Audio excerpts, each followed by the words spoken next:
When you sit down to do your taxes, what's the very first and maybe the most important decision you have to make?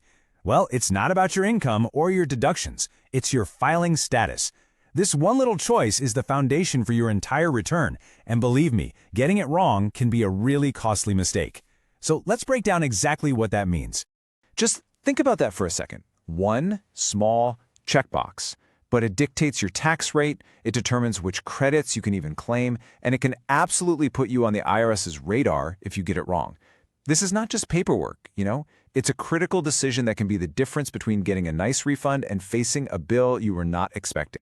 So what exactly is a filing status anyway? Well, you can imagine it's the very first question the IRS asks when it looks at your return. And your answer to that one question, it sets the rules for the entire game that follows.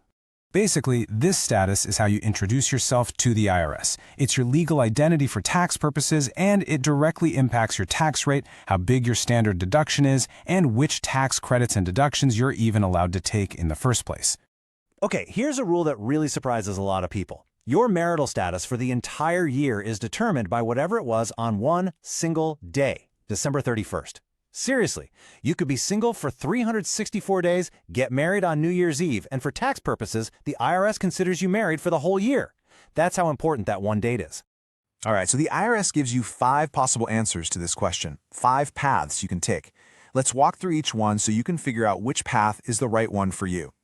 First up, we've got the most straightforward status, single. This is kind of the default for a lot of people, but it's really important to be certain you actually qualify.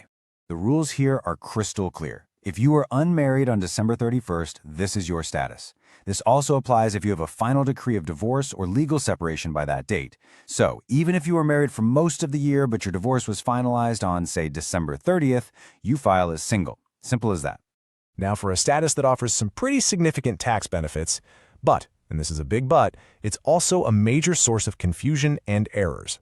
This is head of household, and it's designed to give a tax break to people who are supporting a household on their own. Now listen closely, because to qualify for head of household, you can't just meet some of these tests. You have to meet all 4.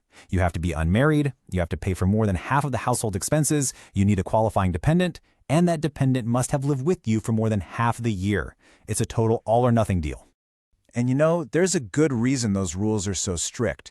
The head of household status gives you a lower tax rate and a bigger standard deduction than filing as single. And because those benefits are so good, the IRS looks at these returns very carefully. Claiming it when you shouldn't is one of the fastest ways to get an unwanted letter in the mail.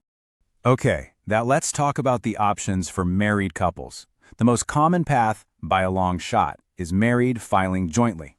This is where you and your spouse basically combine everything, all your income, all your deductions, onto one single tax return. So here's the essential trade-off you need to understand. Filing jointly, which you'll hear called MFJ, almost always leads to lower taxes and makes more credits available to you. The catch? You share all the liability. Filing separately protects you from your spouse's tax issues, but it almost always means you'll face higher tax rates and lose out on some really valuable credits. For the vast majority of couples, filing jointly is the clear financial winner. This shared responsibility has a serious legal name, joint and several liability.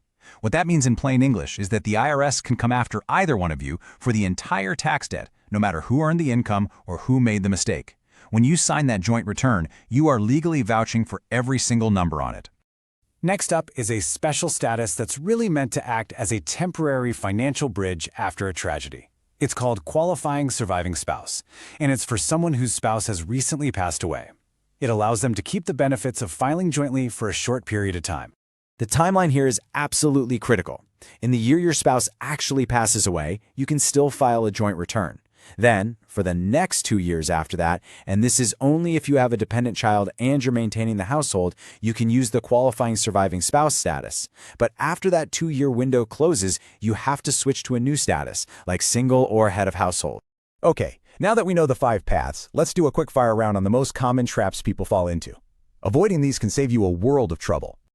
Oh yeah, these are the classic mistakes we see all the time. Someone claims head of household just because they have a kid, but they completely forget about that rule about paying for more than half the home. Or a couple separates but isn't legally divorced yet, so one person incorrectly files as single. And, so often, People file separately thinking they're protecting themselves, not realizing they just locked themselves out of key credits for education or earned income. So let's bring this all home. Why have we spent all this time dissecting what feels like just one checkbox? Well, because the stakes are incredibly high. Let me be perfectly clear about this. Your filing status isn't a strategic choice you get to make to find the best refund. It is a legal requirement. You must use the status that matches the facts of your life on that final day of the year. Period.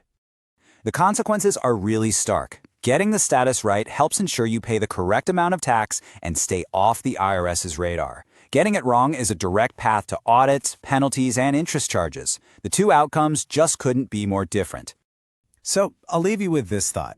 Understanding your filing status is step one, for sure. But as we saw with head of household and qualifying surviving spouse, the rules for who actually counts as a qualifying dependent are just as complex and just as important. Getting that right is the very next piece of the puzzle.